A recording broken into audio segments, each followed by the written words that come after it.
G'day punters and welcome to the Foxcatcher preview show for racing this week. My name's Julian Balance, joined as always by Nick Asham up in the Sydney town. G'day my friend, how are you? I'm okay. Up to 15 mil of rain here on Saturday. Sounds like you're not great. Sounds like you're not great at all. Well, look, I've got a brand new puppy and two young kids. And the wife is battling, which which means say no more. That's all. I understand. Yeah. Say no more. Good. I don't want to be on the couch, so can we just leave that there? Let's get straight into the track intel because you've made it chock full this week. Chock full because we've got Group 1 racing in Adelaide. We've got the Quokka in Perth. So you've said, you know what, you get all this information from God knows where, the dark arts, and we'll leave it at that. But you get some good track intel. So let's give the punters what you've got. Start us off with Randwick because, as you were saying, there's a bit of rain on the eastern states. Is it going to hit Sydney? There is. Yeah, well, who knows? 1 to 15 mil on race day, that's going to be your main factor in terms of precipitation. If we get 15 mil, no doubt soft 7 probably into heavy 8 on race day. We're on our 4th week in a row at Randwick. The rail's out now 9 metres. And what we've been told is that the best ground already is in lane 7 and beyond. It's not impossible to be inside lane 7. It's okay. And obviously as it dries up, it'll be even better. But even if sort of half 7 or 8 mil comes on race day, this could be a meeting where we see them come towards that outside part of the track. Now we need to be nimble and keep looking at what they're doing to the track between now, Thursday morning, and Saturday. But at this stage, we're thinking it'll be well and truly off rail, which is quite the opposite to normally how Randwick rail 9 metres would play. But that's because it's the 4th week in a row. There's a bit of wear and tear in those inner lanes. Yep. Okay, so that's Randwick track intel. I've got Moonee Valley. Why we're racing at Moonee Valley is beyond my small brain. The last time we raced at Moonee Valley, it was utter garbage. You couldn't make ground at all. They came out and said, yep, the soil was no good. We'd had a little bit of rain before it. It raced a lot slower than they thought it would race. I think they said it was a beautiful hot day and the track was downgraded during the day. It was just absolutely outrageous. And the fact that Racing Victoria are continuing to race this meeting baffles me. It's out 4 metres the entire circuit. I'm assuming we'll be in the soft range because we've got 4 to 25 mils of rain predicted on Friday. We've got up to 6 mils predicted on Saturday. And as you can see from my intel, I've got none. And I won't be playing in the races at all, and I don't think many other people will too. And I also will say trainers and owners have voted as well with their numbers. So there's 9 races at Moonee Valley on Saturday, and it's in the mid-90s, I think, acceptances. There are 8 races at Flemington on the Friday, and it's 110-plus acceptances. It shows you exactly what's going on and what people think of this meeting at Moonee Valley. So the punters out there, I'd be staying away, and we're just being honest and open, and that's what we do at Foxcatcher. But I've got no idea how this track's going to play, and especially if the rain hits, it's going to be a right royal shit show. Give us Morphettville some intel there because we're true positioned the entire circuit. I think it's going to be a good 4. It's dry. 2 Group 1s there, so important. What intel have you got for the punters, Nico? Yeah, just hearing that at Morphettville on Saturday, big Group 1 day, lanes 1 and 2, just a little bit inferior, lanes 3 and 4 better and winnable, but the best ground is actually going to be in lanes 5 and beyond, Jules. So not suggesting that means swoopers are right in play. You might find them being a little bit up and off as well, but you should get your chance from midfield and maybe slightly worse there at Morphettville on Saturday. So that, again, doesn't mean you want necessarily wide gates. You just want a horse that can get to the outside. So you're looking for those horses that can travel in the running line with a bit of cover. And you might find even the leaders just come a little fraction away from the inside part of the track as that meeting progresses. Beautiful. Good intel for Morphettville, as we said, for those 2 Group 1s, which we'll get to shortly in the Group 1 set. This is not a Group 1, but it's a big $5 million race. It is the Quokka over in Perth. So Ascot, they're out 3 metres the entire circuit there. It's going to be good for, maybe get an upgrade at some stage as well. How do you think this track's going to play? Because this will be important, especially for those 1,200-metre horses, in particular Overpass. We'll probably want to be controlling out in front. Yeah, we can't. The information we've got is that it's going to be really even on Saturday. No real advantage being anywhere. You can win from away from the fence. So that probably, usually when we get that kind of intel, it sort of tells us that maybe sort of lanes 3 to 5, 3 to 6 is probably your best patch. but it's so even across that I think all horses are going to get their chance. So if you're on a horse like Overpass who's going to lead, you'll get your chance. If you're on, what's Matty Smith's horse out the back? Headwall, my friend. Headwall. If you're on Headwall out the back, you'll get your chance as well. Yeah, and as you'll see, and I think the turnover will be really high on a meeting like this. Why? Because there's confidence in what we think the track's going to be. It's going to be even. There's no probably lanes. There's not much bias as we go into it. So punters will be able to bet with confidence in the days leading up to the event, which is also part of it. And then obviously, as we see races progress, they'll continue to be able to want to continue to bet into a product that they can trust, that they can understand. Wouldn't be much turnover at Moonee Valley, I would have thought, in the first 2 or 3 days since acceptances have been. Enough of that. That's the track intel for this week. All right, mate, let's get to the Group 1 set. And as I said, there's going to be 3 races we're going to cover here, 2 Group 1s and obviously the Quokka as well, which is worth $5 million. So we thought we would actually try and help the punters with what we thought there. Let's start with Morphettville. It's the Australasian Oaks, and you can look at the market there. And look, Benadryl's the favourite. It's been a little bit soft. There's been really good support for horses like Two Darn Lizzie. It's been supported since Wednesday. Polymnia comes across from Sydney. It's had some good support as well. Moving out on the quick 7-day backup, but it's been a little bit soft. And then the other horse in single figures is a horse called Cinch, who actually went down to Tasmania and won the Tasmanian Oaks recently as well. What do you make of this race, Nico? Because when I was pricing it up and then I looked at the prices, I didn't have much of an edge at all. I thought the one that I probably marked a little bit shorter in the market was Polymnia, which is a horse that you probably know, maybe even a little bit better than me.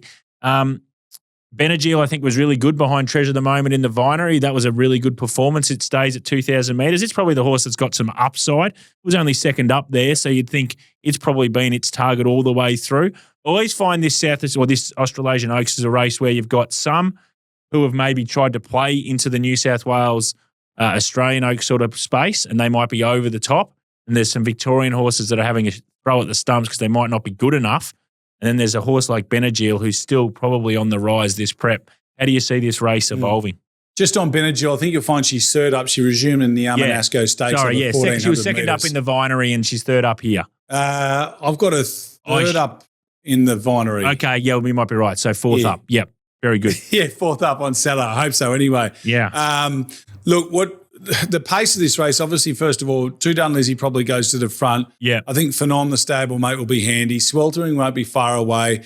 Cinch will probably go forward. It's got good grounding to sort of go forward and make a bit of a race of it. The query for horses like Polymnia and Benadryl is they don't have a lot of gate speed. They're drawn wide, so they can't sort of just be in a spot. They're going to have to go back to the tail of the field. Fortunately, lanes 5 and beyond are going to provide, we think, the bulk of the winners on Saturday. So those horses running home from the tail of the field will get their chance, although you don't really want to circumnavigate. You kind of want to thread through and then get to the outside. Benadryl's got the A-grade form. She's got the form around Treasure at the moment, this preparation. She ran second to her in the Vinery. The run before that was really good. She's by Manhattan Rain, who was trained by Gay Waterhouse. I remember Gay saying to me years ago that Manhattan Rain, even though I think he won a size as a 2-year-old, was a dead set 2,000-metre horse. So here she is now having a face-off with a progeny of Manhattan Rain. Benadryl's got the A-grade form, but just a little couple map queries there. So her and Polymnia. Polymnia's a really good horse. Here's a stat for you. 12 of the last 17 SA Oaks winners won their lead-up run going into this race, and 16 of the last 17 were placed. Yep. So 12 of them won, another 4 were placed, and the one horse that missed a place ran fourth and wasn't beaten very far. So it's a race where you need to come here in good form. Polymnia's in good form. Benadryl's in good form. Two Dun Lizzie's in good form. So they all get the ticks. So does Cinch. They're the horses that are going to be in the mix. Whoever gets the right run on the day is probably going to be your winner. I don't think there's a real standout filly here. I do think Benadryl, she's always shown a good turn of foot, and I thought she was great behind Treasure at the Moment. There was a bigger margin between her and third than her and Treasure at the Moment. The big knock for her on Saturday, I think she needs a wet track to show her best ratings, and she's not going to get that on Saturday. So that's a knock for her. 2 roughies in the race that I can give you here, Jules. Feminile, another one that probably would have liked the Heavens to open up. Philip Stokes goes back.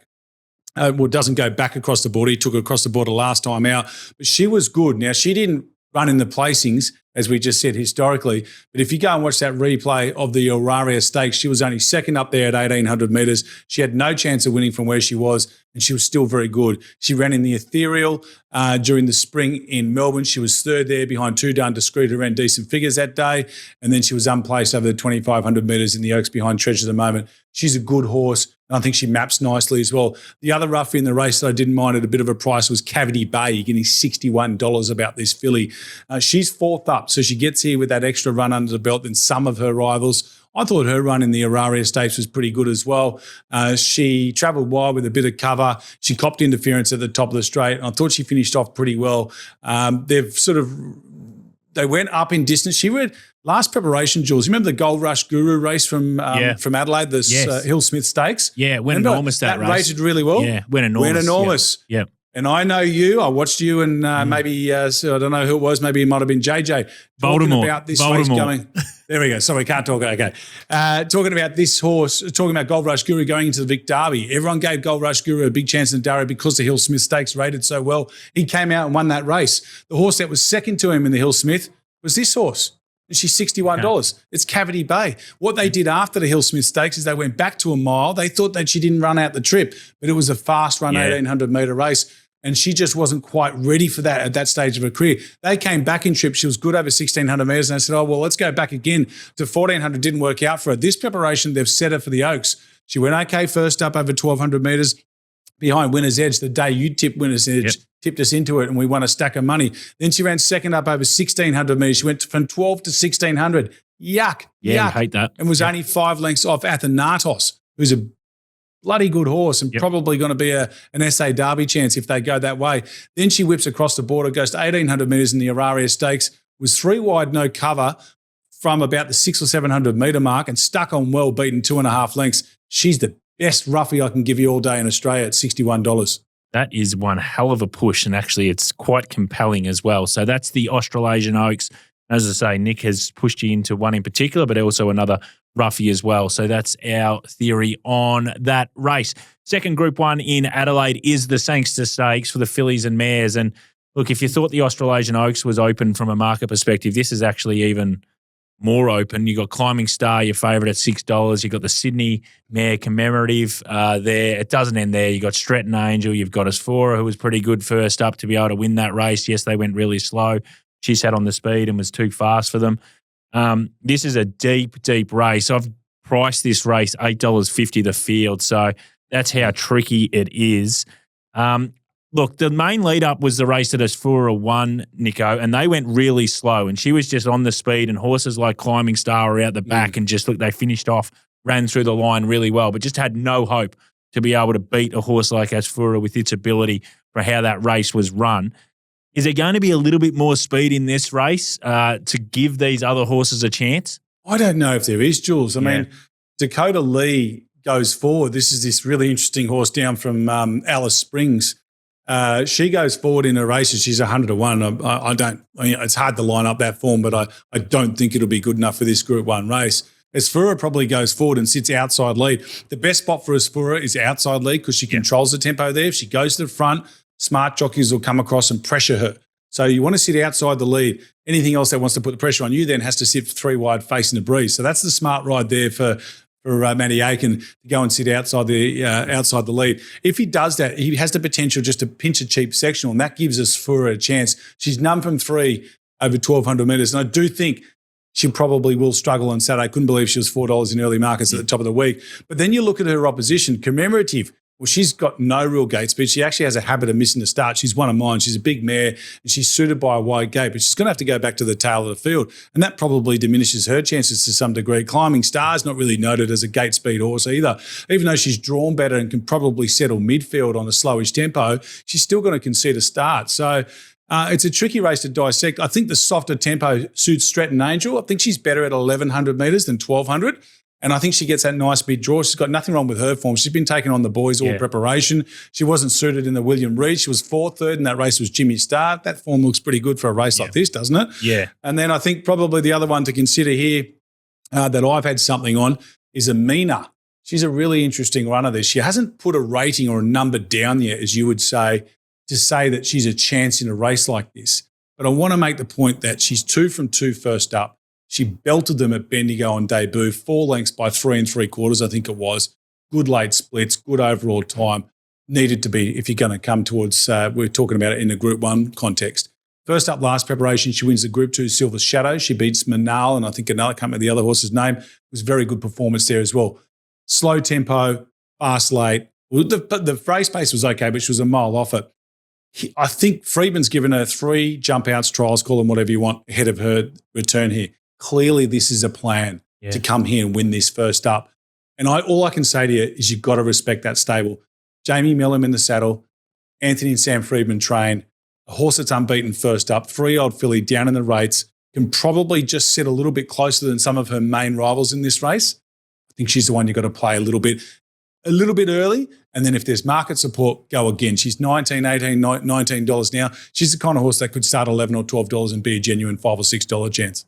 Yeah, she's a real interesting horse for me in the whole race, and for the reasons that you actually completely explained, because she doesn't really have a number you can stamp and go, well, if she gets back to that, she's the winner. But she's a progressive horse, and I find this really fascinating that this camp, who are so elite at placing their horses and making sure when it is the grand final that their horses are 100% right for that moment in time, for them to go first up, this is how we're going to do it for her. And that's the bit that really interests me, that this camp doesn't make too many errors. So you'd think, okay, well, this horse is going to be there to win. I don't think they're going to be there to go, this is just a pipe opener for the Goodwood in 2 weeks' time. This is the race that they get their opportunity to win. So she is really interesting. And mainly just about the fact that they're deciding to try and do this first up, because it's not going to be an easy race to win first up. But if they don't go mental crazy in front, then being first up will be no hindrance whatsoever. And the other point I'd make is that because she's a 3-year-old filly at the back end of her 3-year-old season, they tested her, and quite rightly tested her out in a T-Rose in 1,000 guineas prelude with the thought process, because she's a get-back run-on sprinter, that's what I think anyway, with the thought process that maybe she can go to 1,000 guineas. If you just isolate her 1,200 metre form, Jules, she was placed in the Thoroughbred Breeders as a 2-year-old. She was galloped on in the Percy Sykes behind Anisa, who ran pretty good time that day. She wins that Silver Shadow that I referred to a few moments ago. And then her next run was in the Furious Stakes, where she was beaten a lip by Moonee, who got the good weight turnaround on her that day. The 1,200 metre form's pretty good against last season's 3-year-old fillies. This season's 3-year-old fillies. So, and we know how good the 3-year-old fillies are this season. Now, she hasn't taken on the Shenandoahs, she has taken on Autumn Glow. But to give you an idea, the last time she ran at 1,200 metres, she ran second to Moonee, who was going really well at present at that time. And third in the race was Lazura, who's a really above-average filly. So 3-year-old fillies, I think we well and truly know that is the one age bracket and sex that is standing out big time at the moment. Here's one here, trained by an elite stable, going to a race first up, clearly a plan, top jockey on board, has looked good in jump outs, and all she's got to do is elevate to that rating to win. Yep, it's a fascinating horse and a fascinating race is the Sangster Stakes this year. Let's get to Perth. As I said, it's not a Group 1 race, but we think it's probably worthy of just having a quick chat about it, is the Quokka. And this horse goes for his 5th run, obviously, at Ascot. He's won 4 from 4. He's won 2 Quokkas already. He's obviously won 2 winner bottoms. He's going about it I talk of Overpass here too, Nico, and we know where he's going to be. He's going to be on the speed. That's how he wins his races. It's an interesting one. He won the Quokka first up in 2023. He was $17 into $12, but he was first up. Then the winter bottom, he'd had 2 months off, and he sort of was somewhat fresh into that race in 2023. Quokka 2024, again, first up. And then in the winter bottom in 2024, he was third up. So he was third up into the prep when he won the winter bottom last year. This year he's going to be second up off running a very good second behind Briasa in the TJ. So I think a lot of people will look back on it and go, oh, every time he's run in the Quokka and gone to Perth, he's been first up and he's not going to be first up. Don't worry about that. The third up in the winter bottom, when he was third up into the winter bottom last year, I think Bjorn said, look, as long as we keep him early in the prep and he's going well, there's no issues there. So don't just think because he's not first up, he's not going to have that explosive turn of foot that he has been able to show. How do you set this race up? He's going to be in front. You probably got next pick, Headwall, which we've spoken about earlier. He just doesn't have the gate speed. he doesn't have the ability to be able to find a spot. And unfortunately, that always puts him in a position where he is the unlucky runner in a lot of races. And we saw that probably in the TJ as well. But that's just going to be him forever. He doesn't have that early gate speed. How do you see this race evolving? Well, also on Overpass as well, the TJ Smith was a slowly run race. So, yes, he's not actually first up, but he still had plenty of freshness in his legs. The problem for him here is there's a few that like to go forward, and now he's a marked horse. You referenced the SPs, and that's important to look at those SPs. I do think this is probably easier than most of the races he's contested over in the West. But the reason why the SPs are relevant is because previously he wasn't a marked horse. They weren't going out there to beat him. So he was able to get away. If you look at the shape of the race, he had sort of comfortable leads or on-pace runs previously. And there was one race where he had to do a bit of work and he still found. On Saturday, he's got front page going forward with him. He's probably got Snow Dome out wide, Comfort Me as well coming across. There's going to be plenty of horses going forward and pressuring Overpass. And they're going to look at him and go, right, we've got to beat you. So that SP does make a difference. And because now he's a lot shorter, I think the race sets up for something to sort of maybe finish over the top of them.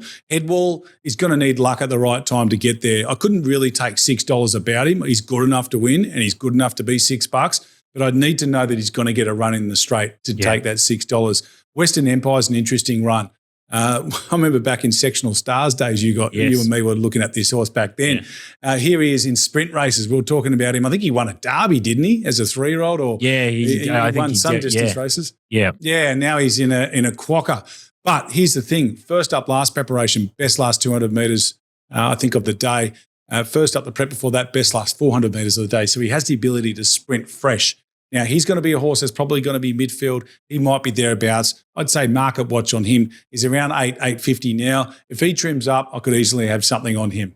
All right, so that's the Quokka as well. Overpass going for 3 in a row. Going to be fascinating to see whether he can win. And as Nick said, there's probably going to be some outside pressure there. It's whether he can absorb that. And then those horses probably at the 200 fall off. And then is there something late like a Headwall or a Western Empire that can get over the top of him? That's the Group 1 set this week.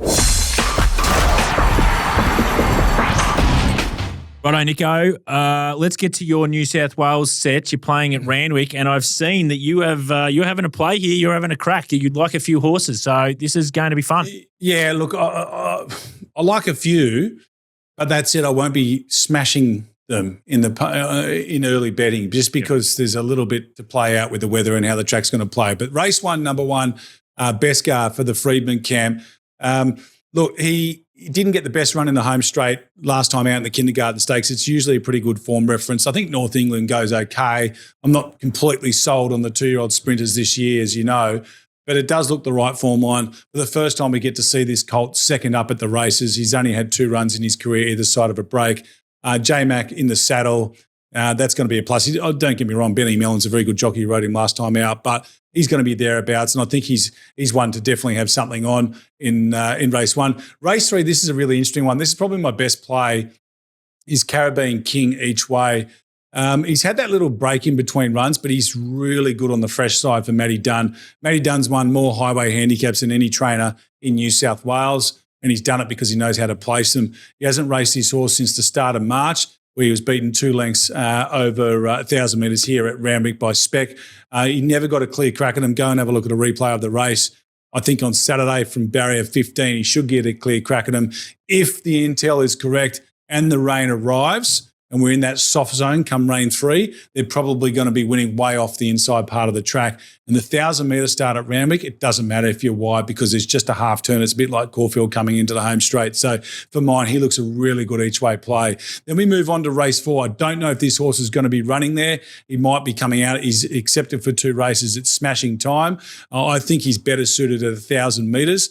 If you look at some of his data, everything points to him being sort of an out-and-out short course sprinter. He's got plenty of ability. I've done his figures in the past. I'm not sure what happened to him at the back half of last preparation, but I think fresh 1,000 metres, that's going to be his go, and he handles a bit of cut in the ground. So he's coming up from Kembla from the Price camp. He'll give you a good sight.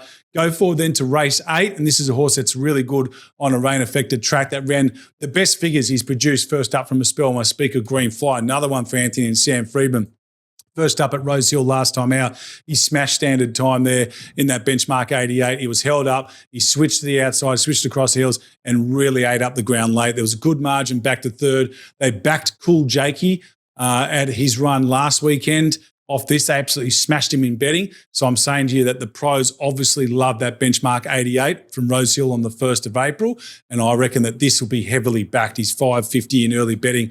Get something on him because I think he's one of the better bets of the program out there. And then wrapping it up in race 10, the last race of the day, I'm convinced this is a stakes horse. He's probably going to need to be. He's in a benchmark 78, but he's carrying 61 kilos. It's Know Thyself. He won the country championship final on day one of the championships. He travelled wide with a bit of cover. He beat Listomania. There was a decent margin back to third. They ran really fast time that day. And he goes up 4 kilos. But I just think on the way through, he'll be too good for him through the grades. Beautiful. Thank you. So that's Nick's New South Wales set, and there's a bit in it, obviously, as well. Let's get to my Victoria set. So we spoke about Moonee Valley off the top, and I just got no confidence in it. And we talk about integrity, and you're chasing, trainers and jockeys that might be having a $5 bet on, an AFL or something. Let's have some integrity about tracks and where the confidence is for the punters who actually are about wagering and turnover. But anyway, let's get to Flemington because it's at Anzac Day and it's on Friday. This is where I want to play. Race 2, number 8. We've been waiting for it. It's been scratched a few times. Rocking at Midnight is what it's called. I thought it was outstanding first up. It ran third behind that horse that we absolutely love called Soft Love. That's the right form line. The second horse, Thames, came out, should have won at Bendigo, was off the map. This Rock at Midnight gets to 1,400 metres. Malum in the saddle. I think drawn middle of the track. I just think it's better than him Rocking at Midnight. I've got a massive opinion of it. Race 5, sit down. I'm playing in a 2-year-old race. We've finally found a 2-year-old from Victoria that's got a bit of a number behind it. It's called Legacy Bound.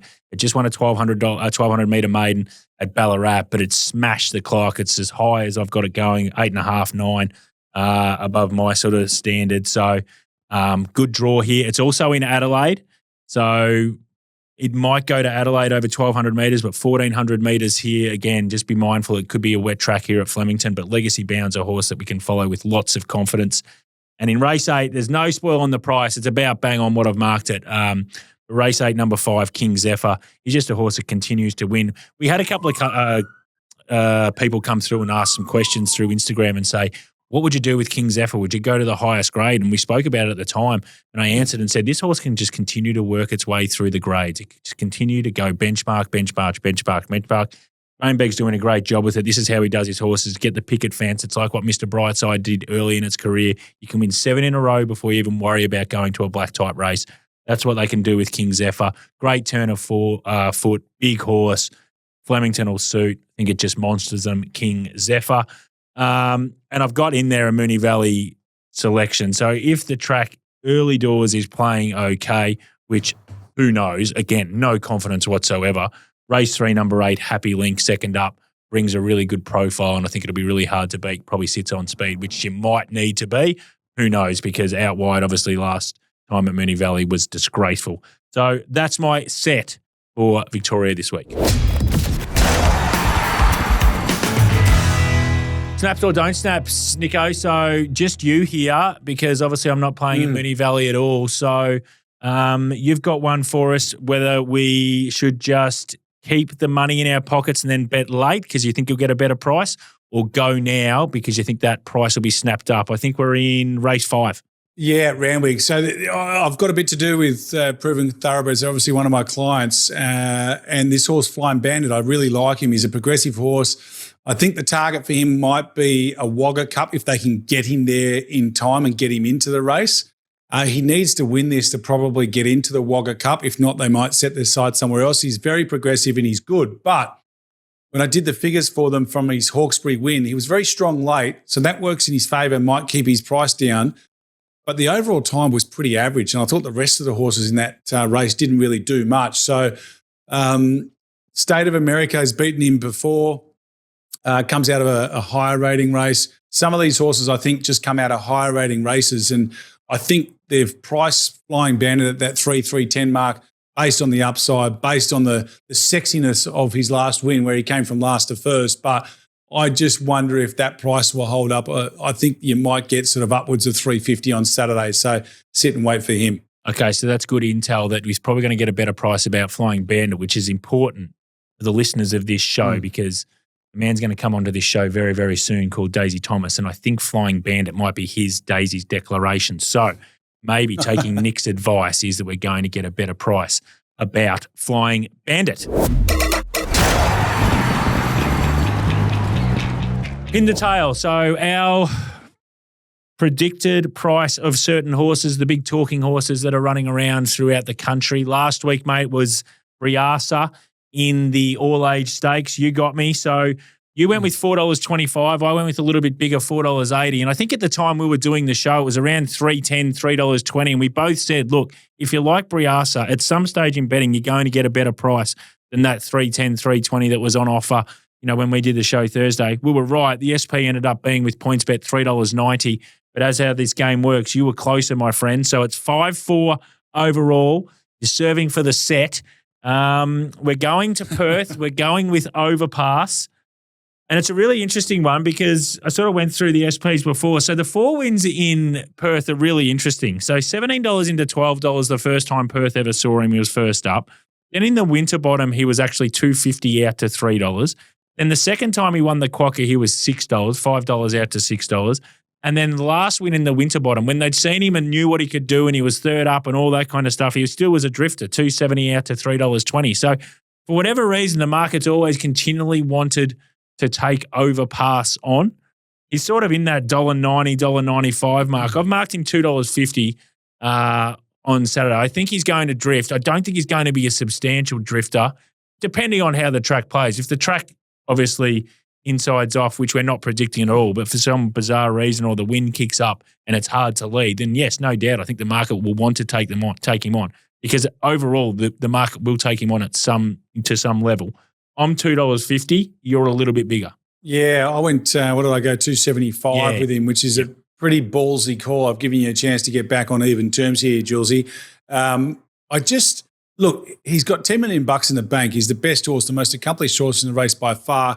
And 2 of his main rivals, Western Empire's first up, which they typically don't smash those horses in betting.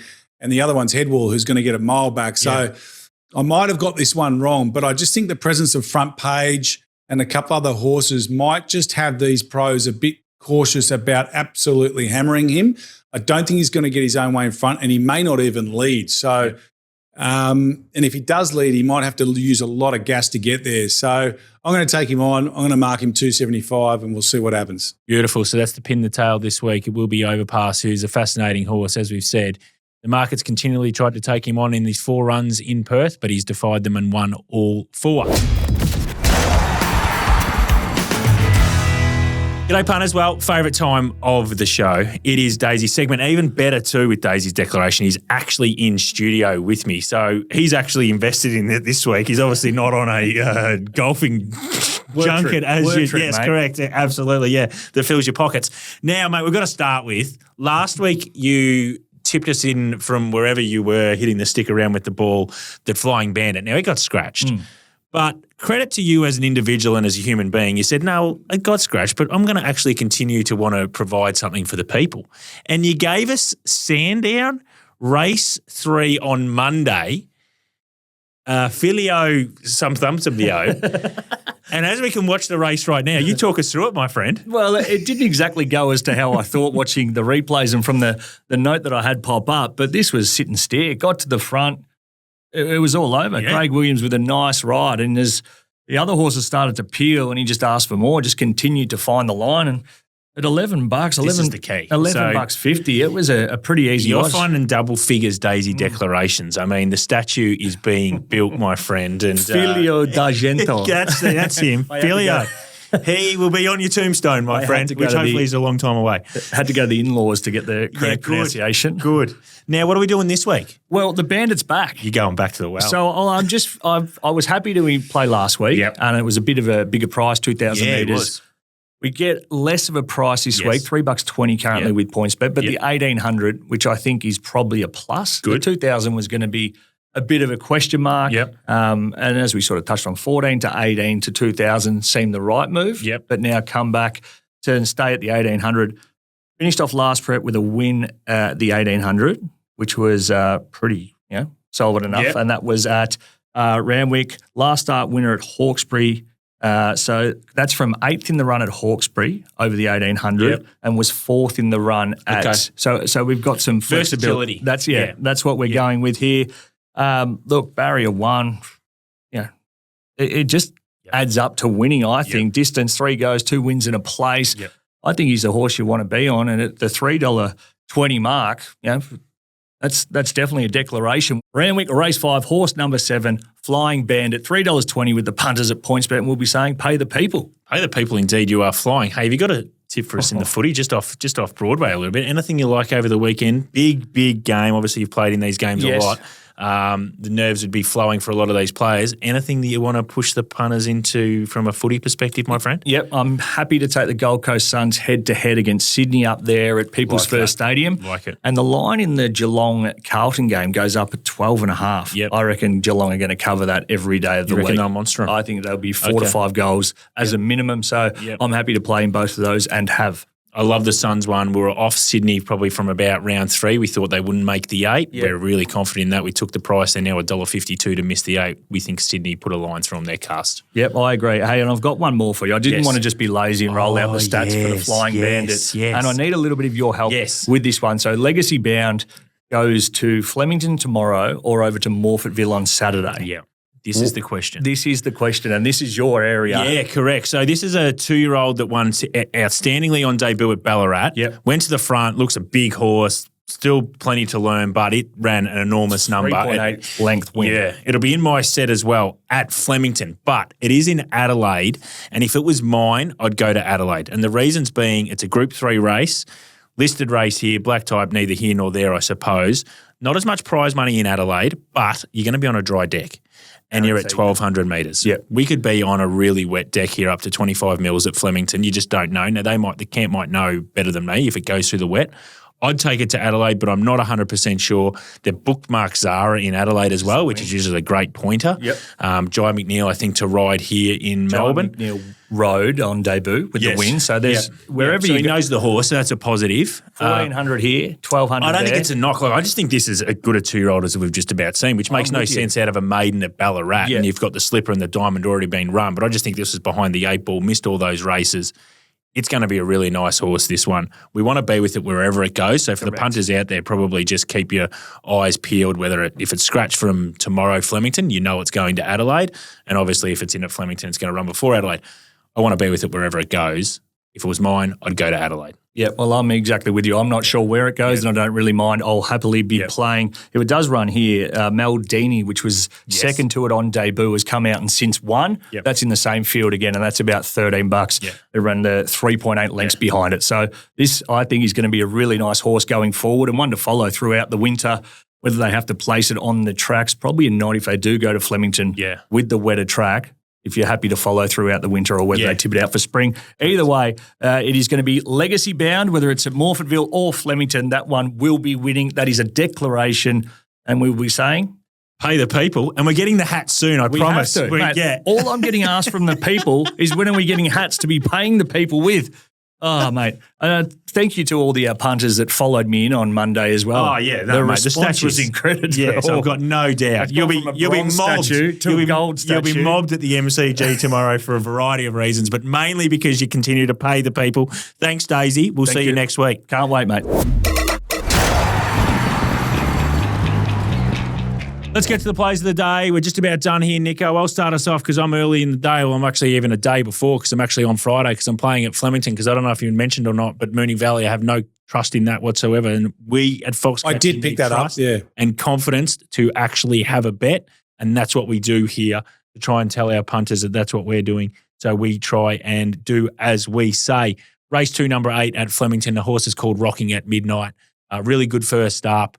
Don't reckon it was ready, but that form line's just unreal. I just love how big that rating's gone. Soft Love's obviously the horse that won the race. I think now gets to 1,400 metres. I just think Park's probably somewhere near midfield. Ben Mellon pulls out and it does a number on them. Rocking at Midnight. Yours? Look, this is a tricky one because Randwick's I'm not bagging the track, but it's the 4th meeting in the row. and we don't know how much rain's going to come. I've just jumped across the border down to your neck of the woods at Flemington on Friday. Good. We've got the VRC St Ledger 2,800 metre race. I wish they'd do a bit more with this. Is it still a Melbourne Cup qualifier? I know they were talking about it. No, it's not. I think they should make it one, mate, because I think it'd add a bit more value to the race. And it used to be a really prestigious race to win, and it's sort of fallen by the way. So I love the positioning, but I just think they need to give it a little bit more love. There's a filly in this race called Litsteel, trained by Danny O'Brien. Now, she's got a bit of a sticky barrier, and Zach Spain's going to have to be on his A game to nail this ride. But she's a half to vow and declare.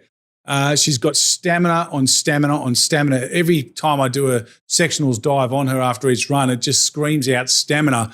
Here she is getting to 2,800 metres or beyond a mile and a half for the first time. She's fourth up from a spell for the first time in her career as well. I actually spec'd her in the Oaks last year and got word that they were maybe going to go there. She was nominated for the Wakeful, and then they took her out of the nominations and decided to spell her because she was still a bit immature. So I think she's a promising stayer in the making, and I reckon she'll give you a good sight on Friday afternoon on Anzac Day. Beautiful. Okay, so our plays of the day both going to be on Anzac Day at Flemington. Thanks, mate. Go well. Hope you avoid that rain. You've done a sensational job, especially with that intel, but we'll continue to do that throughout the weeks coming because obviously Morphettville and then Brisbane, the carnival really heats up there. So go well. Have a great weekend. Good luck with that puppy, mate. Really good luck. Thanks. Thanks, mate. hey, listen, don't forget, get out tomorrow. Happy Anzac Day. Go and have a game or two up. Pay your respects, and most importantly, happy punting. Well done. See you, pal. You win some, you lose more. For free and confidential support, call the number on the screen or visit the website.